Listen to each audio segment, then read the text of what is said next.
Hello everyone! In this video, I'm going to share my studies about the influential book Complexity and Contradiction in Architecture, which is written by Robert Venturi and published in 1966. It's a book hard to understand and examine. Hope I can cope with that problem. First, I want to start with answering the question of who is Robert Venturi. Robert Venturi was an American architect, writer, scholar, and artist. He was studied at Princeton University, and he was the founding principal of the firm Venturi and Scott Brown and Associations. He is one of the major architecture figures of the 20th century, and he worked with Oscar Stonerot, Ira Saarinen, and Louis Kahn. In addition, he is the co-founder of postmodernism. Oscar Stonerot, who lived between the years 1905 and 1970, was a modernist architect, architecture writer, and archivist. He researched and compiled the archives of Le Corbusier and immigrated to the United States from Germany. He worked with Louis Kahn also and had many successful projects with him. He co-wrote Why City Planning is Your Responsibility with Kahn. And another architect that Robert Venturi worked with was Ira Saarinen, who lived years between 1910 and 1961. And Saarinen was a Finnish-American architect, industrial designer, and he was famous for shaping his neo-futuristic style. Let's talk about Louis Kahn, and I want to start with a quote. No architect admired Kahn more than did Robert Venturi, yet Venturi's architecture took a completely different direction, which ultimately carried him across the threshold of postmodernism. And as we all know, Louis Kahn interpreted modern forms with his language, and Robert Venturi worked with Louis Kahn, who was American architect, design critic, professor at Yale School of Architecture, and Kahn was influential architect at the 20th century. And he was curator of style, which was monumental and monolithic. He gave importance to spiritual quality of spaces and timeless forms. For example, in Salk Institute, it has carefully planned symmetrical vistas looking to the Pacific Ocean. It is an iconic structure and become a historical landmark. And Louis Kahn's many architectures, many structures become a historical landmark also.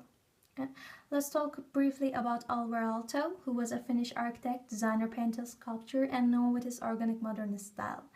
And there's a quote which has some similar points with what Robert Venturi says, and Robert Venturi really likes Alvar Aalto. I think in his book also he has some parts about Alvar Aalto. Nothing is as dangerous in architecture as dealing with separated problems. If we split life to the separated problems, we split the possibilities to make good buildings in art. And it's what really confuses with modern architecture. That's why this architects called second modernists. And let's talk about 1960s architects, what are common between them. 1960s architects brought features in common, and their birthdays were usually between 1915 and 1930, so they were impressed by the Second World War, and their ideas shaped in light of changing the existing architecture and the environment. So they were masters of their own search for architectural language, which made greater complexity. And those architects, Alvar Aalto, Louis Kahn, you, and many people, all of us, can see their taste, their different interpretation to architecture.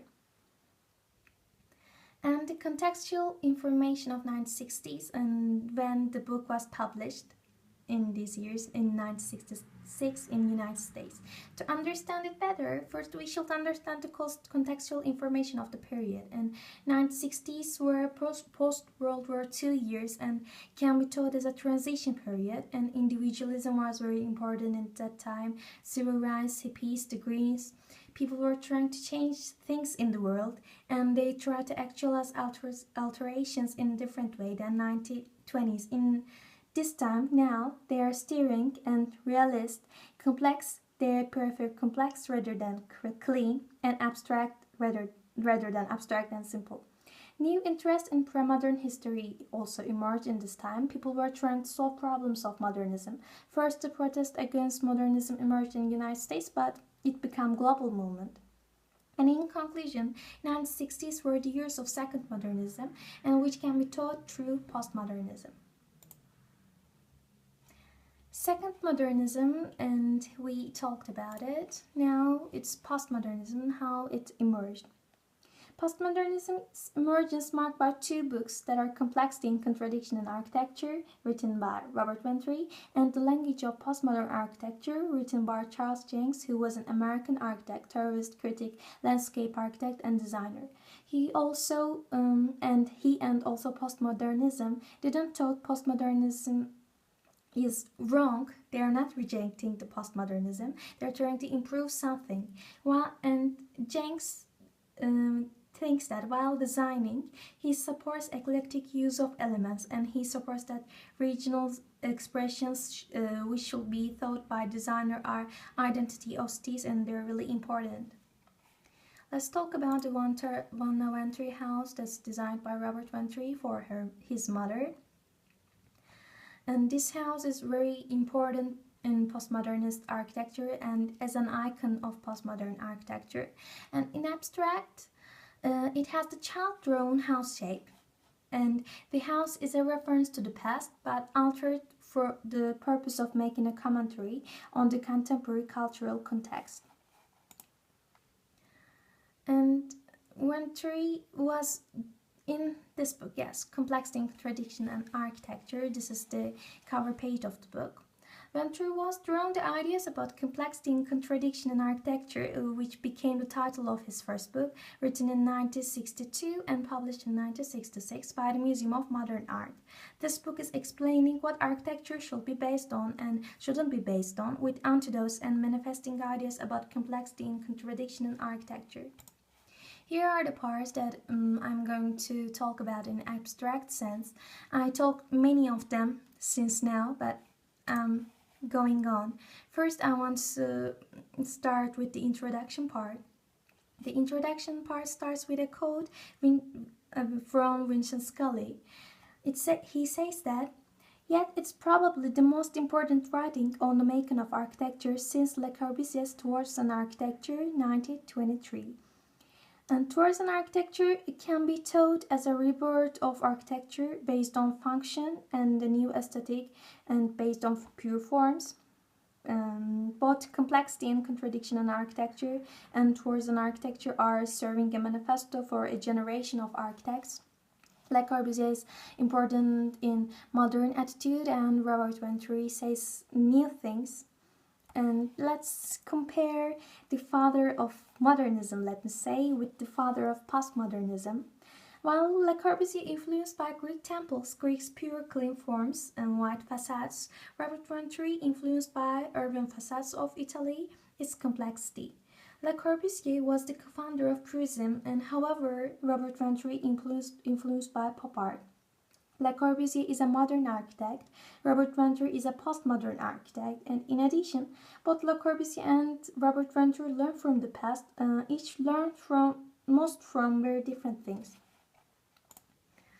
And to understand what they support, we should get information from their art perspective, I think. And Le Corbusier was the founder of Purism with Amédée aux Enfants. Purism, which is a part of 1920s abstract art movements, can be taught as a variation of Cubist movement, and it's to renovate regularity in war-torn France post-World War I. And let's look at the pop art. Pop art is the pop-faced attitude of the abstractionist thinkers. It's a part of 1960s realist art, and its Purism is a part of 1920s abstract art, and pop art is a part of 1960s realist art. This is the difference between them. And pop art is depicting reality and an avant-garde style. There are many links to the mass media with a sense of fun, and in addition, postmodernism influenced by pop art also. And pop art supports that art can be made from anything. The idea is more important than the artwork. And there's another piece from the book Complexity and Contradiction in Architecture. Let me read. I like complexity and contradiction in architecture, based on the richness and ambiguity of modern experience, including that experience which is inherent in art. Architects can no longer afford to be intimidated by Puritanly moral language of orthodox modern architecture. Let me explain the quote with some addings.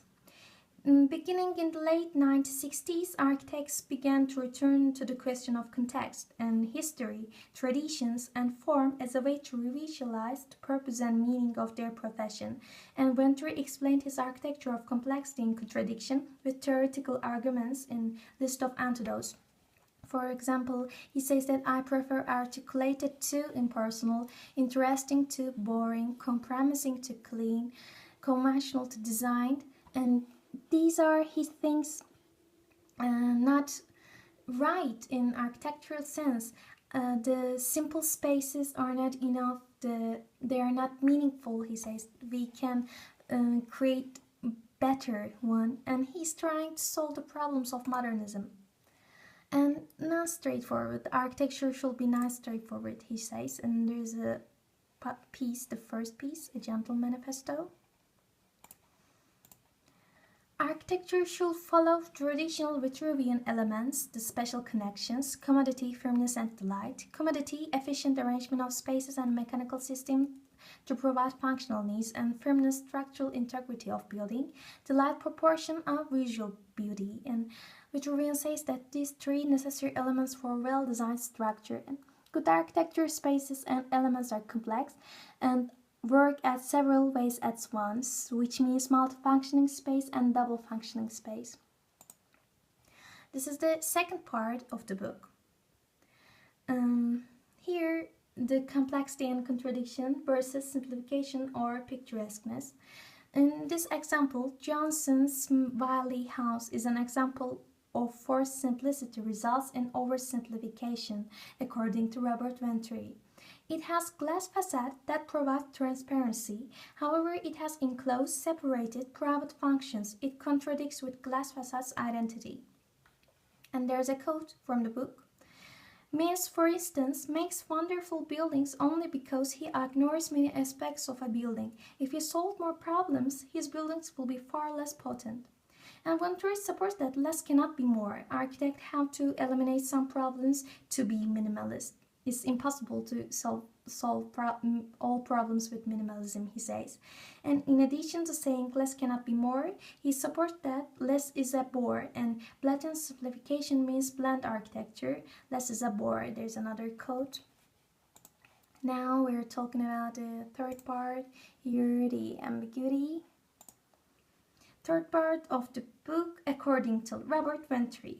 Ambiguity is collected preciously at the points of greatest poetic effectiveness, and Venturi supports that complexity usually results in ambiguity, and ambiguity usually based on confusion of experience as reflected in the architectural program. He says that there is good and bad ambiguity. A question mark can report ambiguous relationship. Let's ask, the Villa Savoy, is it a square plan or not? In first impression, it's hard to answer. It confuses, it has ambiguity. However, according to Venturi, it is at the worst class and it's bad ambiguity. There's another quote by Venturi. Modernism is about space. Postmodernism is about communication. You should do what turns you on. Robert Venturi. And this is the piece of the book, the part of the book. Fourth and fifth parts. Now I'm going to talk about part 4, either or, and both and. Part 5, multifunctioning, very briefly. Venturi says that orthodox, let's say conservative, modern architecture ignore the real complexity and contradiction inherent in the domestic program. Complexity supports that spatial and technological possibilities as well as the need for variety in visual experience. Venturi says that moderns force themselves to either or. I mean, moderns do not want both open and closed spaces. Space can be both open and closed in addition, and it can be hard to define which is good ambiguity in the sense of spatial quality. And while examining Villa Savoy, Le Corbusier forced himself to create clean, non-complex facade. When you observe the structure from outside, you see, yes, simplicity exists. However, when you enter, everything is complex. It's also valid for Schadenhaus, and this never makes structures non-complex. They are also complex. However, those structures puzzle guests with contradictions. These are bad contradictions, let me say. Multifunctioning also relates with both and. A column can be some panel, and let me say a column can be both column and some panel. Venturi says it can have many functions at the same time. However, modernism denies it. They say a column is a column. Part 6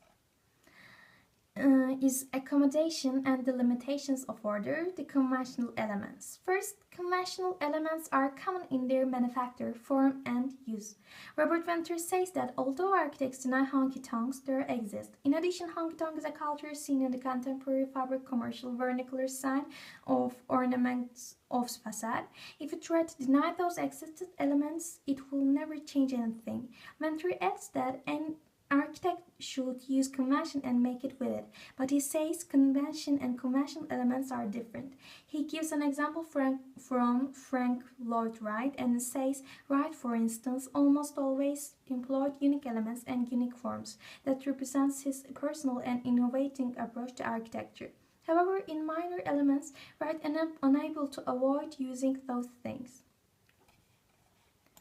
And to conclusion, I want to give the example of SAINSBURY Wing National Gallery in London, which is created by Robert Venturi and his wife then Scott Brown in 1991. I really like this structure, the postmodernist, neo-modernist, traditional structure, and we observe English classicism also. And I like that when you first look at it, you understand this is a gallery, I think. Or something as a landmark. I really like the idea of using postmodern architecture in here. That's all. Thank you for listening me. Thank you for watching me. Goodbye.